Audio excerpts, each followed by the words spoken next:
Hello everyone, I am Melissa, an onboarding engineer at SkyCiv. Welcome back to our series on the ADM 2020 Aluminum Member Design Calculator. In my last video, I walked through this calculator's features and functionalities. Today, we will be diving deeper into axial compression in aluminum member design. I will be explaining the axial compression calculations for aluminum members based on ADM 2020 provisions, including the theory, process, and how the SkyCiv tool automates the checks. Today we will be looking at the hollow rectangular RT5 by 2 by 1/4 section. This member has a major bending about the z-axis of 0.5 kip feet, minor bending about the y-axis 0.5 kip feet, the major shear of 1 kip, minor shear of 1 kip, and axial compression of 1 kip. I will go ahead and run the calculator. Axial compression checks in structural design are important because they ensure the members can safely carry applied loads without buckling or failure.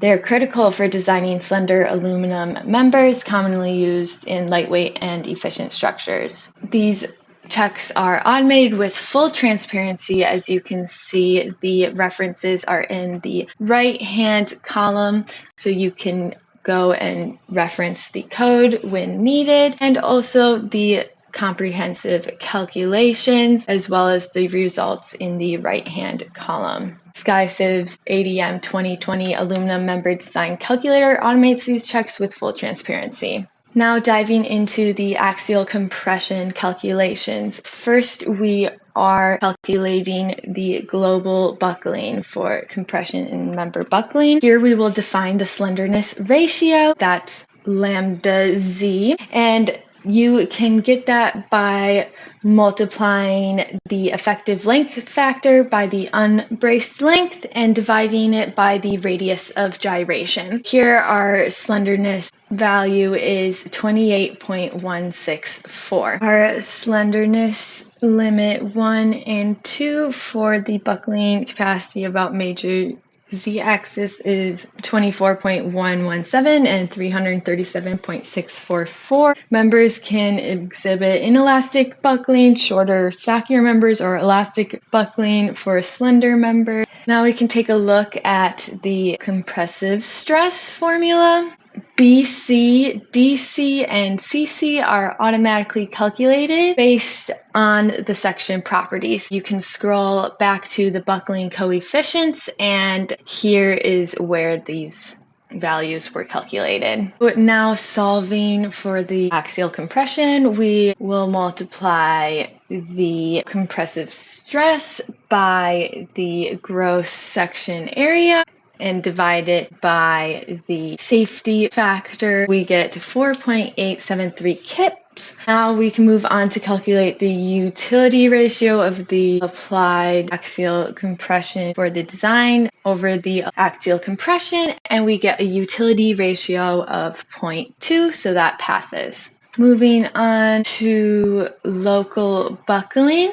The compression for local buckling check assesses capacity of each element using the weighted average method to ADM 2020. Now we have to define the slenderness for individual elements for the top and bottom flanges as well as for the webs. We have our two slenderness limits for our top and bottom flange. You can calculate the slenderness value by dividing the width by the thickness of the element, and you compare the slenderness value to the limits to determine if buckling occurs. You can see here our slenderness value is less than our slenderness limit. We have compressive stress of 2.5. For the webs, we can calculate the slenderness value, and we get 2.5 KSI for the compressive stress.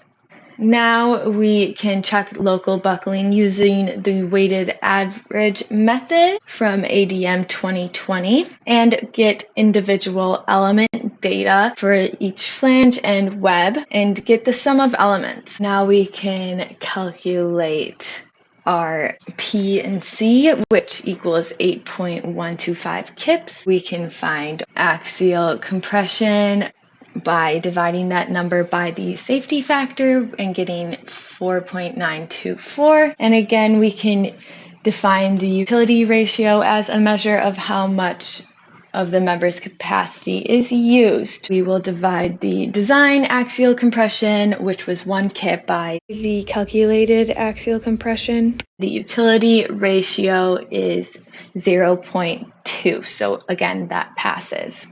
Now the report moves on to check the interaction between member buckling and local buckling, which we will evaluate the elastic buckling stress Fe of each element and check whether Fe is less than Fc. So Fc is based on the minimum member buckling strength calculated previously. The minimum compressive stress Fc was 2.273, and again that value was found here in the member buckling capacity about the minor y-axis. Compressive stress is less than the elastic buckling stress.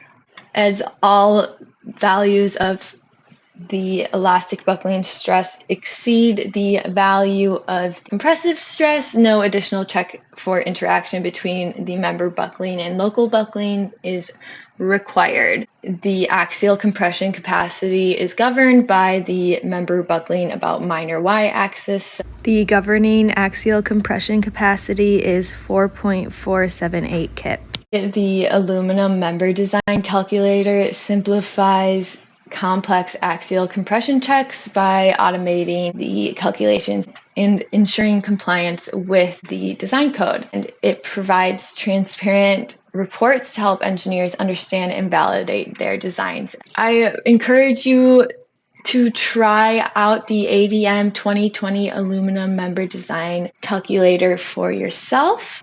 If you have questions about this calculator or any of SkyCiv's other software modules, feel free to chat customer support and we'll be sure to answer your question within 30 minutes typically. If you're interested in learning more about this quick design calculator, you can watch my other videos on this topic for some real-world examples. Thank you so much for watching.